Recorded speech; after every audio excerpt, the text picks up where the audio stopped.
सभी को नमस्कार।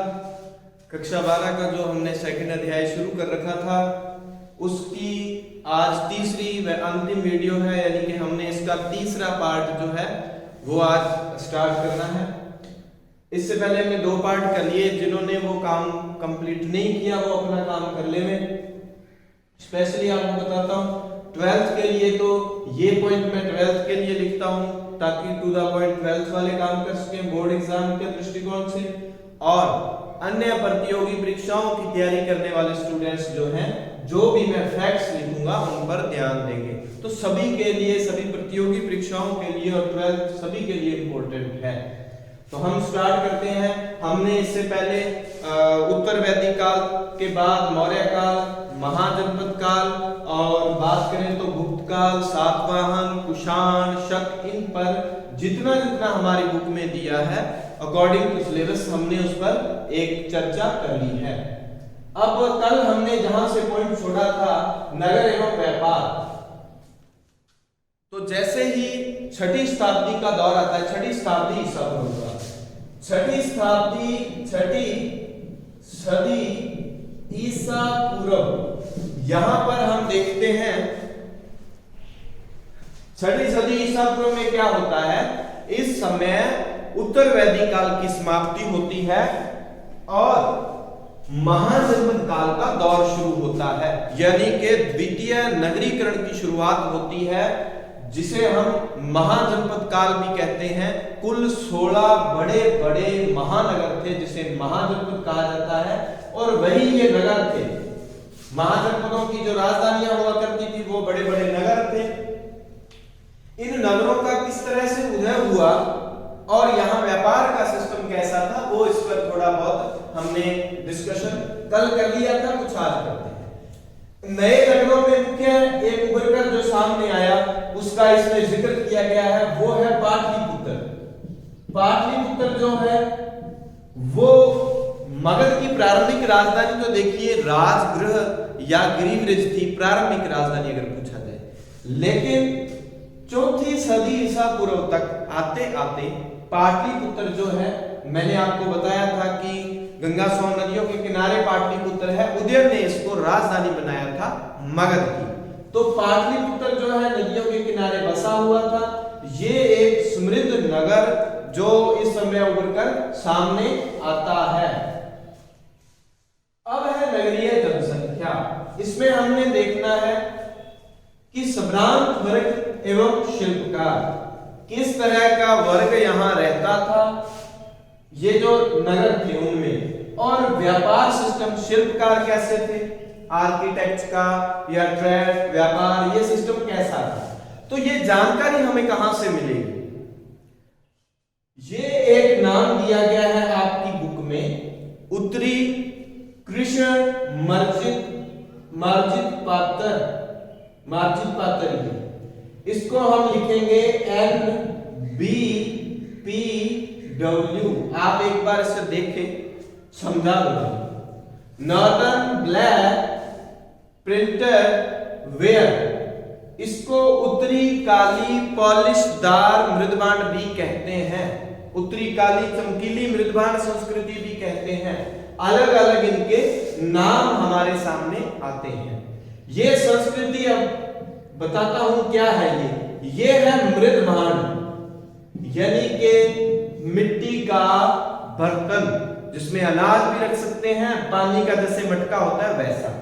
किस समय के थे ये, मोस्टली 600 से 100 ईसा पूर्व, कुछ जगह इसका नाम 700 से 300 ईसा पूर्व भी आता है। देखिए 6ठी शताब्दी ईसा पूर्व के बाद की हमें जानकारी देने में NBPW, northern black printed ware, यानी कि उत्तरी कृष्ण मर्जित पात्र, ये जो मृदभांड, ऐसे ऐसे मिट्टी के बर्तन मिले, ये किस काल के इतिहास की जानकारी देते हैं, यानी कि 6ठी शताब्दी ईसा पूर्व से लगभग मौर्य काल तक की। यानी ये मृदभांड हमें महात्मा बुद्ध यानी कि बुद्ध काल की, द्वितीय नगरीयकरण जो हुआ महाजनपद काल का, उसके बाद का समय और मौर्य काल तक की जानकारी हमें इनसे मिलती है। इन मृद भांडों की सहायता से हम इतिहासकार ये देखते हैं, हमें ये पता चलता है कि उस समय कैसा व्यापार था। अब व्यापार जो है, व्यापारियों का एक संघ हुआ करता था, उसके लिए शब्द प्रयुक्त हुआ है श्रेणी, जिसे हम गिल्ड भी कहते हैं। तो छोटा सा प्रश्न ये बनता है, श्रेणी क्या है? श्रेणी क्या है? व्यापारियों का संघ। अब कमेंट करके आप ये बताएं, कल मैंने आपको बताया था कि ब्राह्मणों को दान में दी गई भूमि को क्या कहते थे, ये बताना है। कमेंट करके बताएं अभी। श्रेणी क्या है? व्यापारियों का संघ। जिस तरह से ये मृदभांड हमें उस समय के इतिहास की जानकारी देते हैं, ठीक उसी तरह दानात्मक लेख यानी कि धार्मिक पर्पज से कोई भी अपने क्षेत्र दान किया गया तो उसका जिक्र इन दानात्मक लेखों में हमें मिलता है। तो इससे पता चलता था कि जो राजा, तत्कालीन राजा जो शासक था, उसकी रुचि कैसी रही होगी। तो ये मृदभांड संस्कृति, अगर कंपटीशन की आप तैयारी कर रहे हैं बीसीएस एग्जाम की, आप मुझे कमेंट करके बता दें अगर किसी को मृदभांड संस्कृति अलग से समझनी हो तो वो 4 तरह की विशेष रूप से हमारे सामने आती है।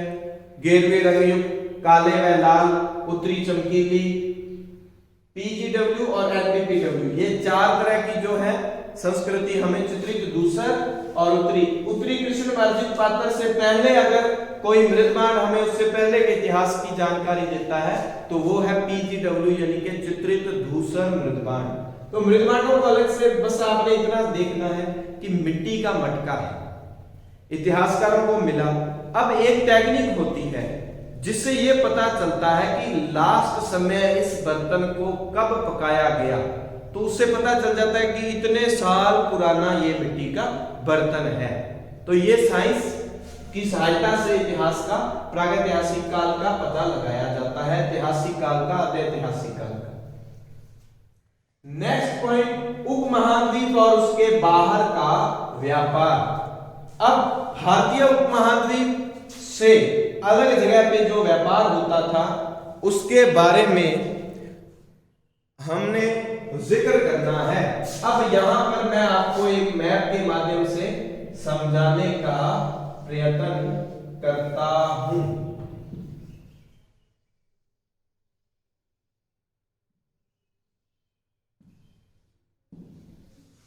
अब देखो, भारत के इस तरफ क्या है? अरब सागर, इस तरफ क्या है? बंगाल की खाड़ी। तो भारत का प्राचीन समय में दूसरे देशों से व्यापार कैसे होता था? तो अरब सागर से होकर वो कहां जाते थे? अब विश्व के मैप की अगर बात करें, छोटा सा विश्व का मैप हमें बनाना हो, यहां मैं बनाऊं तो कि इस तरह यहां उत्तरी अमेरिका, दक्षिणी अमेरिका, फिर बीच में एस आकृति का अटलांटिक महासागर, यहां पर भूमध्य सागर पड़ता है, की ऑफ मेडिटेरियन सी, यहां जिब्राल्टर जल संधि, यूराल पर्वत ये यूरोप हो गया, यहां पर इस तरफ एशिया हो गया, यहां इस तरफ अफ्रीका हो गया। तो भारत इस जगह पे आएगा यहां पर, तो यहां अरब सागर हो गया। तो भारत से उत्तरी अफ्रीका, उत्तरी अफ्रीका से फिर इस तरफ व्यापार होता था अरब सागर होकर, और दूसरा बंगाल की खाड़ी से, बंगाल की खाड़ी से होकर इधर दक्षिणी पूर्वी एशिया और पूर्वी एशिया और चीन के साथ व्यापार होता था।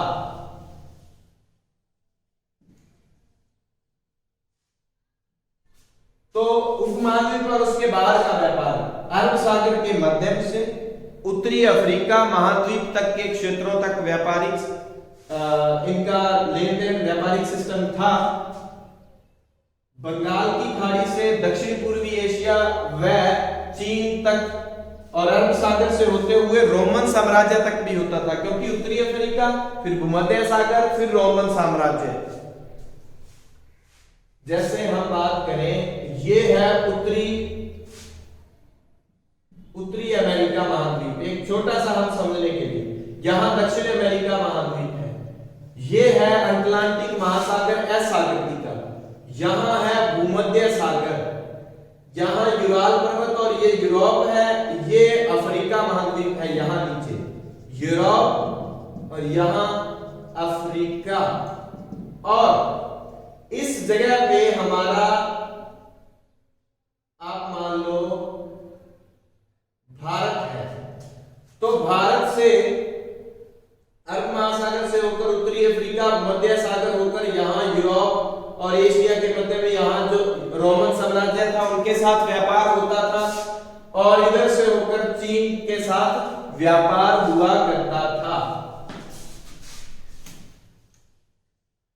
अब हम देखते हैं कि व्यापारियों के लिए अलग अलग अभिलेखों में कौन से शब्द प्रयुक्त हुए हैं। जैसे तमिल अभिलेखों में मस्तुवन शब्द प्रयुक्त हुआ है, और प्राकृतिक भाषा में सतवा शब्द प्रयुक्त हुआ है, और सेठी शब्द प्रयुक्त हुआ है। ये सारे क्या थे? सतवा या सार्थवा भी कहते हैं इसको, सेठी और मस्तुवन। ये कौन थे? बड़े व्यापारी, बड़े व्यापारी हुआ करते थे। नेक्स्ट पॉइंट हमारा सिक्के और राजा। यहां से छोटे प्रश्न काफी निकलते हैं, सिक्के और राजा बहुत इंपॉर्टेंट है, अच्छे से नोट कर लेने आप। सिक्के और राजा, देखिए सबसे पहले जो सिक्के मिले, सबसे प्राचीन सिक्कों को क्या कहते हैं? आहत सिक्के। यानी कि आहत क्या थे? यहां इसके ऊपर ठप्पा लगाया जाता था। तो सबसे पहले सबसे प्राचीन सिक्के कौन से हैं? आहत सिक्के। ये चांदी और तांबे के होते थे, आहत सिक्के। फिर बात आती है 2 नंबर पॉइंट, वेरी इंपॉर्टेंट प्रश्न, कि सबसे पहले लेख युक्त सिक्के किन शासकों ने जारी किए? नेट, जेआरएफ, पीसीएस एग्जाम इनमें अक्सर पूछा जाता है, ये सवाल है, अक्सर ये क्वेश्चन पूछा जाता है। प्रतिमा युक्त, लेख युक्त सिक्के सबसे पहले किसने जारी किए? तो लेख युक्त सिक्के जारी करने वाले शासक थे हिंद यवन। इनको हम इंडो ग्रीक शासक भी कह सकते हैं, हिंद यवन या इंडो ग्रीक। इनमें एक हिंद यवन शासकों का सबसे प्रसिद्ध राजा था मेनांडर। इन शासकों में सबसे प्रसिद्ध राजा था मेनांडर, ये याद रखिए। अब बात आती है कि सिक्के, समझने वाली बात है कि सिक्के क्या केवल शासकों द्वारा ही जारी किए जाते थे? नहीं, बड़े बड़े व्यापारी जो थे या कुछ गणराज्यों के लोग थे वो भी सिक्के जारी किए करते थे। एक जाति आती है योध्य। योध्य ये जो लोग थे हरियाणा, बेसिकली हरियाणा पंजाब में रहते थे। सिकंदर के आक्रमण के समय कुछ जातियां भारत में आ जाती हैं, उनमें ये भी थे, और इनके द्वारा बड़ी मात्रा में तांबे के सिक्के जारी किए गए थे। तो सत्यासत्य कथनों में आ जाता है कि सिक्के केवल राजाओं द्वारा ही जारी किए जाते थे, नहीं, बड़े बड़े व्यापारी अन्य लोग भी सिक्के जारी करते थे, ऐसा अवशेष मिले हैं। तो सिक्कों की बात करते हैं। प्रश्न आ गया सबसे पहले प्रतिमा युक्त या लेख युक्त जिसपे राजा की प्रतिमा बनी होती थी, वो सिक्के किसने जारी किए? हिंद यवन शासकों ने। और ये प्रश्न कल हमने किया था कि सबसे पहले सोने के सिक्के, बहुत इंपॉर्टेंट बात, सोने के सिक्के सबसे पहले किसने जारी किए, किन शासकों ने? तो ये थे कुषाण। मैंने आपको बताया था कुषाण वंश की स्थापना करता है विम कटफिसस, और उसके बाद राजा आता है कुजल कटफिसस स्थापना करता है, उसके बाद राजा आता है विम कटफिसस, और विम कटफिसस ने ही भारत में सर्वप्रथम सोने के सिक्के जारी किए। और प्रसिद्ध राजा कुषाणों का कौन था? कनिष्क, जिसने 78 ईस्वी में शक संवत शुरू किया था। संवत का नाम है, कैलेंडर का नाम है शक, लेकिन कुषाण जारी कर रहे हैं, शक लोग जारी नहीं कर रहे। तो सबसे पहले सोने के सिक्के किसने जारी किए? कुषाणों ने। लेख युक्त सिक्के सबसे पहले किसने जारी? बस लेख युक्त आपने शब्द ध्यान रखना है, हिंद यवन शासकों ने। फिर प्रश्न आता है सबसे भव्य या सुंदर, भव्य सुंदर या शुद्ध सोने के सिक्के किसके थे? वो थे गुप्तों के, गुप्त वंश के लोगों के सिक्के सबसे शुद्ध माने गए हैं, सबसे भव्य माने गए हैं। तो सोने के सिक्के सबसे पहले कुषाणों ने जारी किए थे और ऐसा माना जाता है कि 6ठी शताब्दी ईसवी आते आते, 6ठी शताब्दी ईसा पूर्व नहीं कह रहा है। अब जिसको ये कहानी ईसा पूर्व से ईसवी उल्टे चलते हैं सन, किसी को नहीं समझ आती तो मुझे कमेंट कर दे, मैं पेज पे अलग से समझा दूंगा आपको। तो हम बात कर रहे थे कि 6ठी शताब्दी ईसवी आते आते सोने के सिक्कों का प्रचलन बहुत कम हो गया। इसके पीछे कई कारण माने जा सकते हैं। कुछ लोगों का कहना है कि रोमन साम्राज्य का विघटन होने के कारण सोने के सिक्के जो हैं वो कम हो गए, व्यापार कम हो गया, क्योंकि हमें बड़ी मात्रा में सोना विदेशों से आता था। हम यहाँ से मसाले और मिर्च और कपड़े, काली मिर्च, मसाले, कपड़े, ये हम यहाँ से बेचते थे, निर्यात करते थे, उसके बदले में हमारे यहाँ सोना आता था। अब बात आती है पॉइंट नंबर लास्ट इस पार्ट का कि अभिलेखों का अर्थ कैसे निकालते थे राजा। तो अभिलेखों का अर्थ निकालने के लिए उस समय की लिपि को पहले पढ़ना पड़ता था। तो सबसे प्राचीन लिपि कौन सी मानी गई है? ब्राह्मी लिपि। सबसे प्राचीन लिपि ब्राह्मी लिपि। तो ब्राह्मी लिपि का अध्ययन कैसे किया पुरातत्वविदों ने?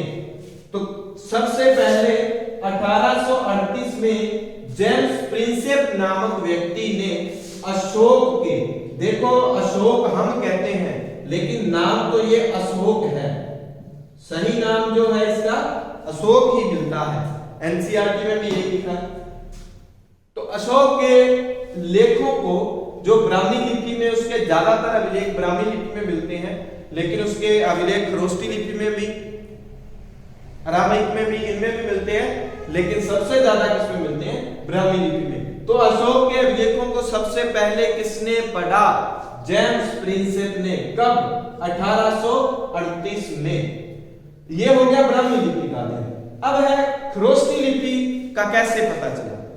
तो अशोक के पश्चिमोत्तर भारत में जो अभिलेख, पश्चिमोत्तर सीमा प्रांत में जो अभिलेख मिले, फॉर एग्जाम्पल अफगानिस्तान, जैसे कंधार में शर-ए-कुना अभिलेख मिलता है, खरोष्टी लिपि में अभिलेख मिलता है अशोक का शर-ए-कुना। ये कहां पर मिलता है? कंधार में, अफगानिस्तान में। ये कौन सी लिपि में था? ये था खरोष्टी में। मनसेरा में एक अभिलेख मिला है, वो भी कौन सी लिपि में था? खरोष्टी में। तो ये अभिलेख खरोष्टी में मिले। तो पुरातत्वविदों ने किस तरह से इनको पढ़ा? तो इनको पढ़ने में, अब लिपि तो इनकी खरोष्टी थी, लेकिन इनकी भाषा जो थी वो प्राकृत भाषा थी। तो प्राकृत भाषा को जेम्स प्रिंसेप 1838 में पहले ही पढ़ चुके थे और इस तरह उन्होंने शब्दों को मिलाया। जैसे अपने क्या ऐसे लिखा जाता है, तो उन्होंने ऐसे करके सीधा सा लिखा हुआ ऐसे नाम मिलता है। तो इन्होंने आपस में थोड़ा थोड़ा इनको मिलाकर अंदाजा लगाया और धीरे धीरे करके 20वीं शताब्दी 19वीं शताब्दी में उस समय जो प्राचीन भारत में अशोक ने अभिलेख लिखवाए थे उनकी जानकारी हमें होती है। अभिलेखों से प्राप्त ऐतिहासिक साक्ष्य, कौन से साक्ष्य मिलते हैं? अशोक को जानने का सबसे महत्वपूर्ण स्रोत, जिस तरह से सिंधु घाटी सभ्यता को जानने का सबसे महत्वपूर्ण स्रोत मोहरें मानी जाती है, उसी तरह अशोक के बारे में जानने का सबसे महत्वपूर्ण स्रोत जो है वो है उसके अभिलेख। अशोक का नाम अभिलेखों में, ज्यादा अभिलेखों में क्या मिलता है? देव नाम पियदस्सी, देव नाम पियदस्सी, ये नाम उसका अभिलेखों में मिलता है। तो अशोक कौन से अभिलेखों में? यहां मैं बताना चाहूंगा 4 ऐसे अभिलेख मिले हैं जिसमें अशोक का नाम अशोक मिलता है, दूसरे अभिलेखों में उसका ये नाम मिलता है, उसकी उपाधि। ठीक है, ये ध्यान रखना है आपको। 4 ही ऐसे अभिलेख मिले हैं जहां पर अशोक का नाम अशोक मिलता है। ठीक है। अब देवनाम प्रियदर्शी जो राजा, आप कमेंट करके बताओ, आपने बहुत बार पढ़ा है अशोक, दो ज्यादातर माने जाते हैं, उदयगोलम और नेटूर जो है वो तो कम ही पूछे जाते हैं। तो उससे पहले जो दो अभिलेख आते हैं, ठीक है, जिनमें अशोक का नाम अशोक मिलता है, वो है मास्की और गुर्जरा।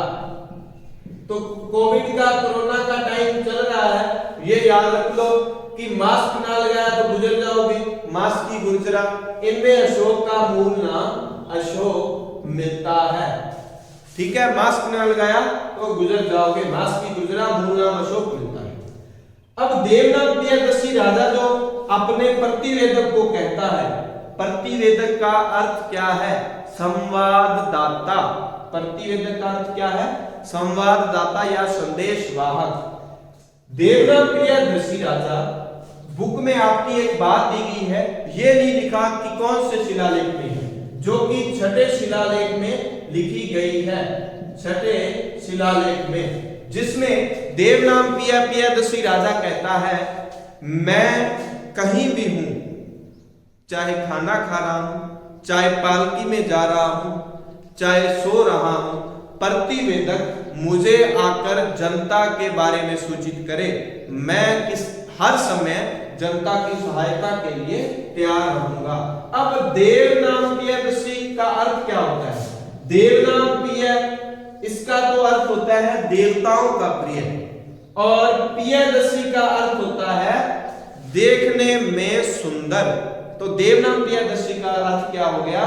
ऐसा राजा जो देखने में सुंदर है और देवताओं का प्रिय है। वो कौन था? अशोक। देवनाम प्रियदर्शी का अर्थ क्या हो गया? देवनाम प्रिय मतलब देवताओं का प्रिय, प्रियदर्शी का अर्थ क्या हो गया? देखने में सुंदर। ये बहुत इंपॉर्टेंट बात दी गई है, अक्सर हमारी आरबीएससी की किताबों में ये फैक्ट गलत दिया होता है कि अशोक ने कलिंग पर आक्रमण कब किया। वो लिख देते हैं हमारी आरबीएससी की बुक्स में कि अशोक अपने राज्याभिषेक के 8वें वर्ष क्या करता है? कलिंग पर आक्रमण करता है। नहीं, ये ध्यान रखना है, एनसीईआरटी सीधा लिखती है 8 वर्ष बाद, यानी कि 9वें वर्ष, अपने शासन के 8 वर्ष बाद अशोक ने कलिंग पर आक्रमण किया। और ये अशोक का पहला और अंतिम आक्रमण आप मान लो, अंतिम ही था। इसके बाद अशोक जो है भेरी घोष की जगह धम घोष चलाता है, और इस युद्ध में लगभग 1 लाख लोग मारे जाते हैं, 1.5 लाख लोगों को बंदी बनाया जाता है। इसका जिक्र ज्यादा बुक में है नहीं, तो हम इस पे ज्यादा जिक्र नहीं करेंगे। बहरहाल यही इस बात को छोड़ती है। तो इतना ध्यान रखना कि कलिंग पर आक्रमण कब करता है? 8 वर्ष बाद। तो ये हमारे टू द पॉइंट, अगर 12th को पढ़ रहे हो तो टू द पॉइंट इस तरह से। वैसे मैंने फैक्ट आपको सारे बता ही दिए, जितने जितने मैं बोर्ड पे मैंने कुछ लिखा उन सबको नोट कर लें, आपके बहुत ही काम का है। तो इसके बाद हम तीसरा अध्याय स्टार्ट करेंगे। कंटिन्यू क्लास से जुड़ो, नोट्स बना लिया करो और अपने फ्रेंड्स के साथ शेयर किया करो। लाइक कमेंट करना ना भूलें और चैनल को सब्सक्राइब कर लें, ताकि जितनी भी वीडियो चैनल पर अपलोड हो आपके पास नोटिफिकेशन आ जाए। धन्यवाद।